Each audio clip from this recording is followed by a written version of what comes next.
खराब करती हैं। कई बार हमें लगता है कि बहुत कंपटीशन है, बहुत सारा कंपटीशन है, तो वो हमें आगे बढ़ने से रोक रहा है। अब आपके सामने किताब खुली हुई है, ठीक है? जैसे मेरे सामने मेरा आईपैड खुला हुआ है जिसपे मैं नोट्स बनाता हूँ। ये आप देख सकते हैं, मैंने काफ़ी सारे नोट्स बनाए हुए हैं। सो मुझे ये पढ़ना है, राइट? तो मैंने ये पढ़ना स्टार्ट किया अपना आईपैड, लेकिन ध्यान मेरा कहीं और है। मैं कुछ और सोचे जा रहा हूँ। बस सामने तो बस किताब है, एक ही लाइन को 20 बार पढ़े जा रहा हूँ। अक्सर ऐसा होता होगा आपके साथ भी। आप पढ़ने बैठते हैं, ध्यान आपका कहीं और है और आप वो उसी चीज़ को एक ही लाइन को 20-25 बार पढ़ते रहते हैं। तो मैं आईपैड पे भी यही कर रहा हूँ इस वक़्त, राइट? लेकिन मेरा पूरी कंसंट्रेशन जब मैं पढ़ूँगा तो इस पे होगी। तो इसका फ़ायदा क्या है? इसका फ़ायदा ये है, जब आपकी पूरी एनर्जी एक ही चीज़ पे लगी होगी, तो डिस्ट्रैक्शन नहीं होगा। आपको चलो एक बड़ी अच्छी स्टोरी बताता हूँ। अ, हमारे एक डॉक्टर हैं यहाँ पे, मैं गुरुग्राम में रहता हूँ, गुरुग्राम डिस्ट्रिक्ट हरियाणा। और गुरुग्राम डिस्ट्रिक्ट एक ऐसा डिस्ट्रिक्ट है जो बहुत ज़्यादा डेवलप्ड है। इनफैक्ट आप कह सकते हैं कि दिल्ली से दिल्ली जितना ही डेवलप्ड है।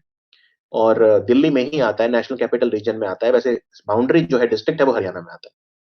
और गुरुग्राम को मिलेनियम सिटी बोलते हैं। बहुत ज़्यादा अच्छे सुविधाएँ हैं यहाँ पे, बहुत अच्छे हॉस्पिटल्स हैं।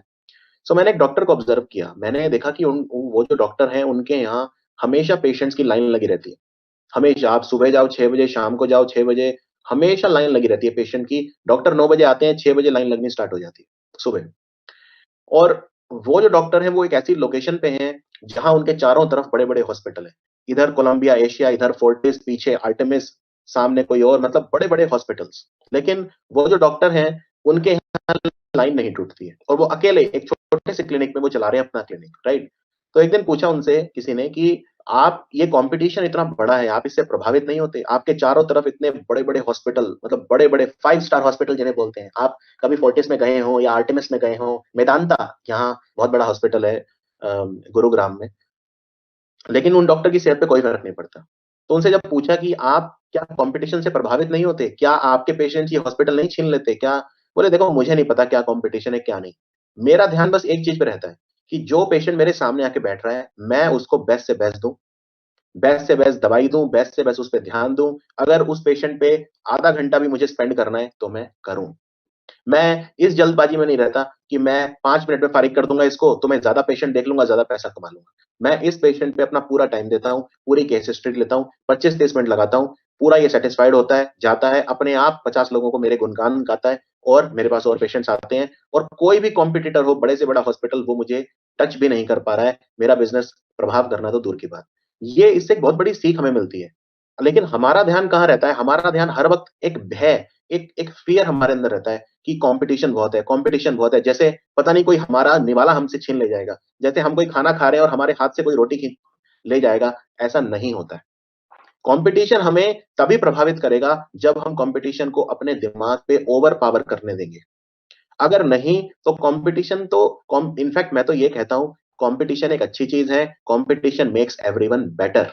अगर कॉम्पिटिशन नहीं होगा तो आपके पास इम्प्रूव करने के लिए क्या एक इंसेंटिव क्या है, राइट? आज भारत में 12 लोग क्रिकेट खेलते हैं, 11 लोग क्रिकेट खेलते हैं 140 करोड़ में से। हर कोई एक दूसरे से बेहतर बनना चाहता है, तभी तो सचिन और विराट कोहली जैसे खिलाड़ी आते हैं। अगर एक एवरेज खिलाड़ी टीम में चला जाता तो फिर कॉम्पिटिशन ही नहीं होता, तो कैसे अच्छी क्रिकेट मिलती? कॉम्पिटिशन से कभी डरो मत। कॉम्पिटिशन आपको आपका बेस्ट वर्ज़न एक्सप्लोर करने पे मजबूर करता है। कॉम्पिटिशन सबको बेटर बनाता है। Competition makes everyone better. तो कॉम्पिटिशन से डरना नहीं चाहिए, अपने उस पे फ़ोकस करना चाहिए।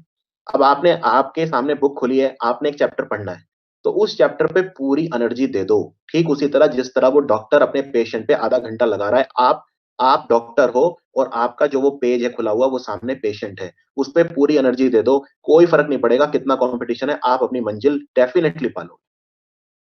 ये एक बहुत बड़ी क्वालिटी है जो आजकल मिसिंग है। आज लोग इतने टैलेंटेड है, मैं देखता हूँ, मतलब आज आज आप सोचिए, एक 6th क्लास का, 5th क्लास का बच्चा इंग्लिश बोल लेता है, 10th क्लास का बच्चा इंग्लिश बोल लेता है, राइट? आज इतनी चीज़ें मौजूद हैं, इतने रिसोर्सेज़ हैं। जब मैं पढ़ता था, जब मैं नीट एग्ज़ाम की तैयारी करता था 2005 में, यूट्यूब था ही नहीं, इंडिया में यूट्यूब नहीं था।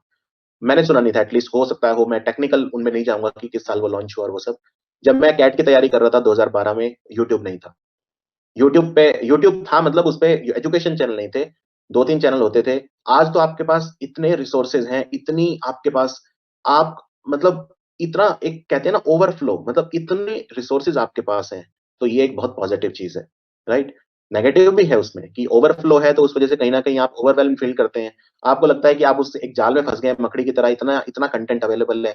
लेकिन बड़ी बात ये है कि रिसोर्सेज़ का ज़्यादा होना अच्छा है, बजाए रिसोर्सेज़ का बिल्कुल ना होना। क्योंकि रिसोर्सेज़ अगर नहीं होते, तो आप कुछ कर नहीं पाते। रिसोर्सेज़ आज हैं, तो आपको क्या करना है? आपको अपने आप को लिमिट करना है।